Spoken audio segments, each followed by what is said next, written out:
ओम साई राम। जी हाँ, ओम साई राम। मैं दर्शना शर्मा संयम म्यूजिकल ग्रुप से। कैसे हैं आप सब?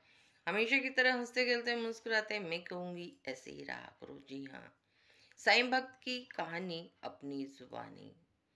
साईं भक्त एक ऐसा साईं भक्त जिसको कोढ़ हो गया था। जी हाँ, पूरे शरीर में कोढ़ हो गया था और उस कोढ़ बीमारी के चलते वो कोई भी कार्य नहीं कर पा रहे थे। इतना अत्यधिक अवस्था में उनको कोढ़ फैल गया पूरे शरीर में कि माँ बाप ने साथ छोड़ दिया, भाई बहन पूरे परिवार ने, जी हाँ, पूरे परिवार ने साथ छोड़ दिया। साथ ही पत्नी और 2 बच्चे, वो भी उन्हें उनसे दूर भागने लगे। ये जो शारीरिक दुविधा होती है इंसान के साथ, जब ऐसा कुछ होता है तो सबसे पहले साथ उसका परिवार ही छोड़ता है। बहुत ही विचित्र बात थी कि पत्नी ने, बच्चों ने साथ छोड़ दिया। पत्नी ने तो और भी ज्यादा दुविधाजनक काम किया। जी हाँ, ये जो व्यक्ति हैं जिनको कोढ़ हो गया था, ये 2 पार्टनर थे। बीमारी के चलते सब इनको त्यागना पड़ा और पत्नी ने उस पार्टनर के साथ, जी हाँ, उस पार्टनर के साथ अपना गृहस्थ जीवन शुरू कर दिया। ये साहब अब और भी टूट गए। क्या करें, समझ नहीं आ रहा था कि अब वो करें क्या। माँ बाप ने घर से बिल्कुल बेदखल कर दिया। पत्नी बच्चों सहित पार्टनर के साथ चली गई। बचा कुछ नहीं। ऐसी परिस्थिति में उन्होंने सोचा कि कहीं दूर ऐसे जगह चला जाऊं जहां मुझे कोई जानता ना हो, पहचानता ना हो। एक पेड़ के किनारे बैठ जाते हैं। रात्रि का समय है। ये सोचते हैं कि कोई ट्रक आए या कोई ऐसा लोड से, सामान से भरा कोई भी ऐसा वाहन आए जिसमें मैं बैठ के कहीं दूर निकल जाऊं। ऐसा विचार करके वो, जी हाँ, रोड के किनारे बैठ जाते हैं, कम्बल ओढ़ करके। जो उनसे बर्दाश्त नहीं होता था उसे ओढ़ के बैठ जाते हैं। जी हाँ, बैठे हैं इस आस में कि कब कोई वाहन आए और मैं उसमें चढ़ूं। तभी एक ट्रक आता है जो सामान से भरा हुआ है और कुछ सेकंड के लिए वो रुकता है, जिसमें वो जल्दी से चढ़ जाता है।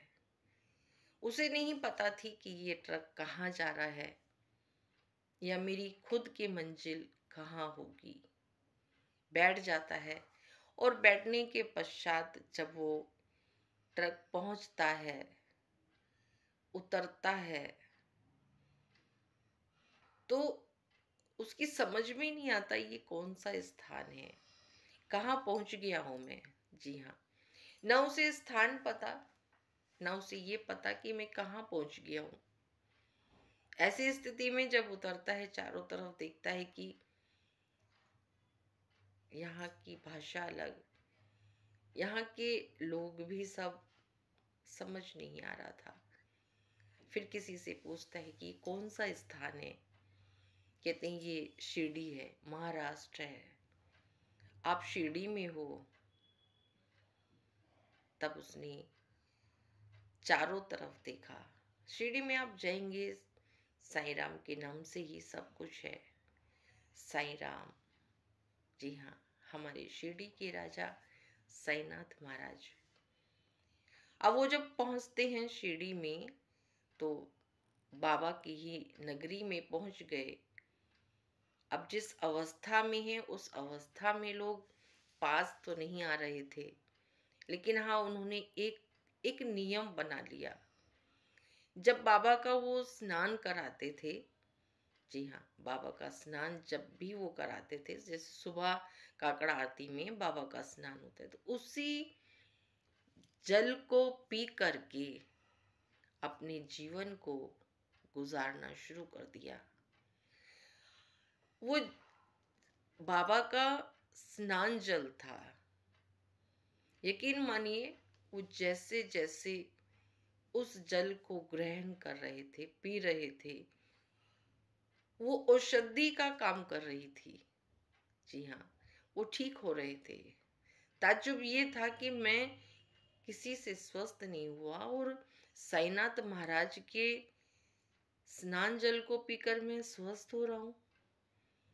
आज वो पूर्ण रूप से स्वस्थ है, बिल्कुल स्वस्थ, और बाबा का धन्यवाद करती हैं।